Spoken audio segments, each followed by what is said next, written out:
Thinking about buying a drone for mapping?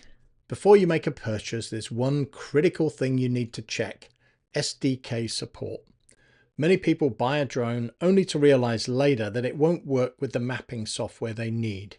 In this video, we'll break down what an SDK is, why it's essential for drone mapping, and how to make sure that the drone you're considering will actually do what you need.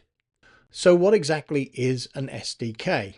SDK stands for Software Development Kit, and it's something that the drone manufacturer, and only the drone manufacturer, can put out. Think of it as a toolkit that lets developers create custom software for a device, in this case a drone. An SDK provides access to key functions like flight control, camera settings, and data collection. Without an SDK, you're stuck using whatever software the manufacturer provides, which may not be optimized for large area mapping.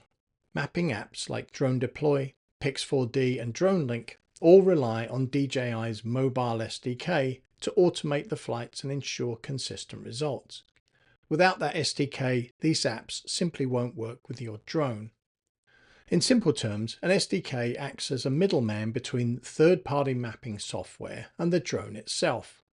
The software sends flight and camera commands through the SDK, which translates them into instructions the drone can follow. This allows for automated flight paths, precise camera triggering, and efficient data collection, all things that are essential for accurate mapping. Now imagine trying to map a large area manually, flying your drone, taking photos, and hoping you get everything right. That's slow, inefficient, and prone to errors in overlap, altitude, and camera angles. SDK-enabled apps automate everything, ensuring consistent and repeatable results. Without an SDK, reliable mapping just isn't possible. This is where a lot of people go wrong. They assume that any drone with a good camera can be used for mapping. But if the drone doesn't support SDK-based mapping, third-party software like Drone Deploy, Pix4D, or DroneLink just won't work with it. Some newer DJI consumer drones, for example, don't support SDKs at all, meaning you're stuck with whatever software the manufacturer provides, and often that does not include any mapping functionality at all. So if mapping's your goal, you must check SDK support before buying. Otherwise, you might find yourself stuck with a drone that simply won't do what you need. So how do you avoid this mistake? Personally, I found the best way is to check the supported drones page on the DroneLink website.